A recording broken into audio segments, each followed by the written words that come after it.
custom data layer values feature in the URL parameters listener allows us to write rules that will push values into the data layer inside of custom variables that we create. Both the variable and the value are custom.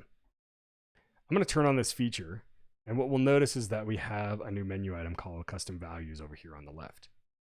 Now, before we navigate there, I'm actually going to go to my global settings, and I'm going to add a data layer variable, which will then become available to any of my listeners to write rules for. So in this scenario, I want to identify test users. Let's say I have a large team that I work with, and they're spread across the globe, or at least across, a large geographic area, and they might have different IP addresses that change. So it'd be hard for me to filter out their activity. And furthermore, some of my marketing platforms like, Facebook, Google, Microsoft it's difficult to actually exclude tests from. And so I might instruct my team to visit the website in a certain way, like with an actual URL parameter or a set of URL parameters that would help me to identify that they are a test user. And then I'm going to centralize that and push that value into the data layer. And this will make sense as we get through the example. So now that I have this variable available, I'm going to jump to custom values. And I'm going to write a new rule. Now we can write a simple rule or a lookup rule.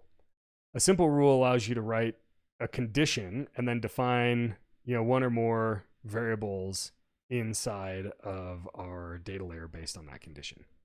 A lookup rule is a little bit more advanced. It'll actually allow us to write multiple rules in a table format, and then those, once one of those rules is matched, it'll push the value into the data layer. We're going to choose a lookup rule, and it'll make sense why in a second. So we're going to identify our test users.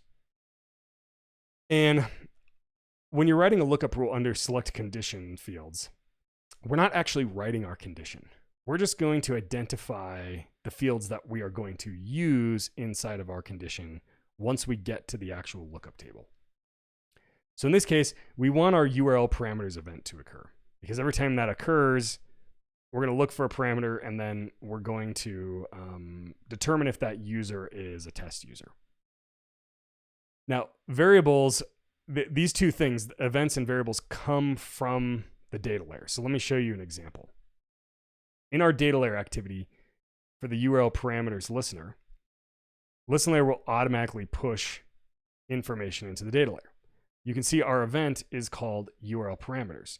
And then all of these other pieces of information are variables, including the actual parameters themselves, like UTM source, UTM medium.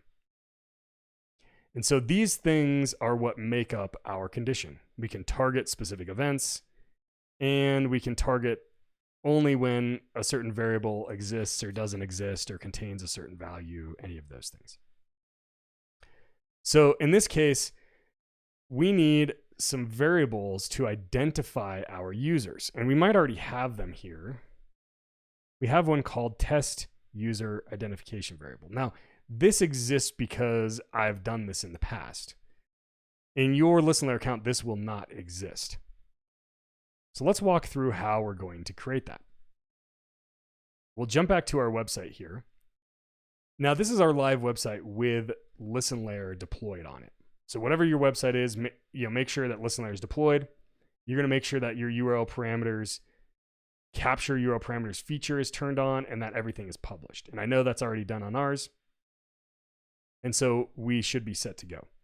Now, what I want to do is I want to instruct my team to do something that will help me identify them as a test user.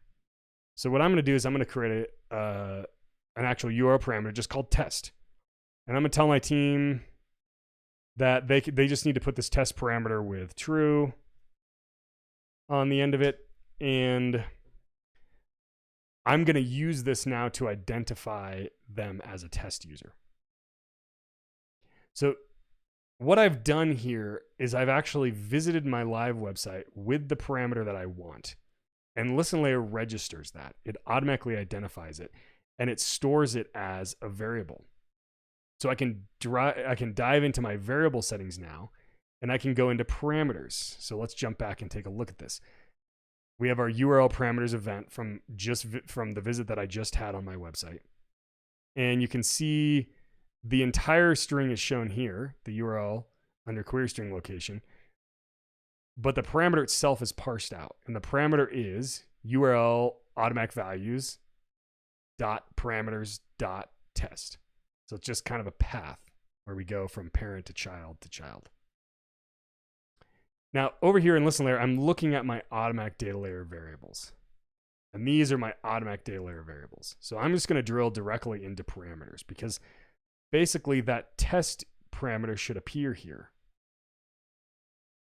And you can see it appears here right away. Now, mine already existed because I've done this before, and I had created a friendly name on this. And that's one way to allow you to more easily identify this variable inside of ListenLayer. So let's use a different example so you can see this end to end. So we're going to go back here, and I'm going to ask my team to use the variable test user with a capital U. And now if I go to my parameters, what we're going to see is this new variable called test user. So I'm gonna name these both with a friendly name. So this one is going to be test user identification variable 1. This one's going to be 2. And let me save this real fast, and let's assume maybe some users are going to put in a lowercase u. So we'll go back here again. You can see that the table automatically refreshes whenever ListenLayer identifies a new variable. And we can see here we have another one. So we're going to put this in here with a 3. Okay. So now we have a few new variables. Now, the reason I'm showing you with multiple variables, I'm also going to show it with some different values. And the reason is because we all know in the real world that when we tell people, hey, put this in your URL parameter, everyone's going to kind of do it a little bit differently. Someone might, put the U as capital, and someone might put it as lowercase, and someone might just put test, and somebody might put different values in there. And so this is where a lookup table can be pretty valuable, because it allows us to then, actually monitor how people are using this, and then we could expand our rule to be more comprehensive. So now that we have our variables available, let's jump back to our custom values, and we are going to create a lookup rule. And we're going to call this identify our test users again. Notice I didn't save the original lookup rule that I was creating earlier. So every time a URL parameter event occurs, then we're going to want to look at these test user variables. So we're going to get all of them. And we're going to hit next. And when we write our condition, which we haven't written yet, we are going to want to identify this as a test user. Okay, so we're going to click Save and Manage, and we're going to go to the next screen here. And what we'll do is take a step back here and first look at our table. If these conditions are true, we have all those variables and events that we created are listed out here as conditions. Now, we can then write rules. We can kind of formulate rules in this table to identify our test users. And the first thing that I'm going to notice is that this is pretty complicated. There's a lot of conditions here. And, I would recommend that you test different things and publish different changes and see how it behaves, because the tables and the rule writing can be extremely powerful. But in this case, what I'm actually going to do is I'm going to remove the event URL parameters, because these variables are only going to exist when this event occurs. So it's kind of duplicative to have them both, and I don't need the event. So I'm just going to try to simplify my table a little bit. So I'm going to click Edit Table, and I'm actually going to remove URL parameters. And this is not required. What this will do is it'll apply the rule to any events inside this listener. And of course, this listener only has one event, which is that URL parameters one. But notice here, now my table is much more simple. And again, test the behavior of your rules. I just know this works because I've used the platform a lot, and you will get used to it as well. So I'm going to add a few rows here. And notice I put an or in between these because most likely not all of these parameters are going to exist at once. I only want to match one of them. And I want it to contain some value, okay? But again, I don't know what people are going to actually use. I'm going to tell them, hey, put the word true in. So I'm going to put true in these. And if any of these come back with a value that contains true, I'm going to put a yes, that this is a test user into my data layer. But what if somebody puts a capital T? Well, then we should probably make that an option here. What if somebody makes it all caps? Make that an option. And what if somebody puts a 1? Or what if somebody puts a yes? So you can see here that this table can become extremely valuable because all of these different scenarios might actually be used in the real world, right? So if you take a step back, what we've done here is we've allowed our users to actually use different values in the parameters, use different parameters. Here, remember, we had a capital U or a lowercase u. In any of these situations, we're going to identify them as a test user. And by setting it up this way, then in the future, if I were to turn on my data layer reporting, which you can dive into, and I might hit on really quickly after this, I would be able to monitor how people are using this because I would actually be storing and saving those URL parameters, and I could periodically come in here and check and say, hey, there's people that are, maybe there's people that are actually capitalizing the T instead of the U.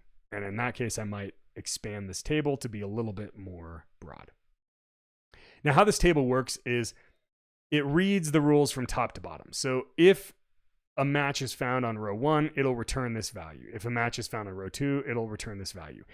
In this case, the order of our rules doesn't matter because we're just going to return yes no matter what as any of these values occur.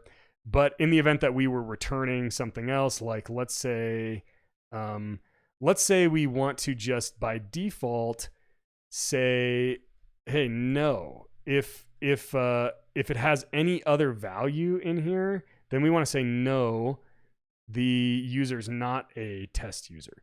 Then I'm going to use my regex cheat sheet. I'm going to get this wildcard rule, and I'm going to put in a regex here. So if they put any other value into these parameters, it's gonna say no, they're not a test user. Now this is not necessary in the real world. I probably wouldn't actually do this, but I'm going to show it just for illustration purposes. So I'm going to save this. I'm going to publish my changes. Test user variable. Okay.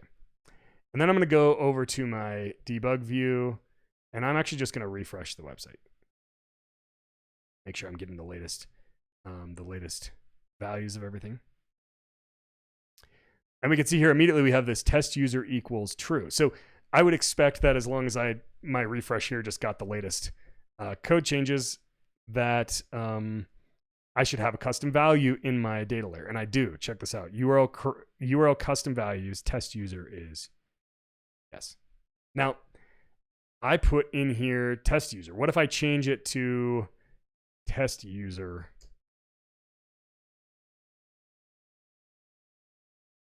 And that still works, even though I used a completely different parameter. What if I put a 1 in here?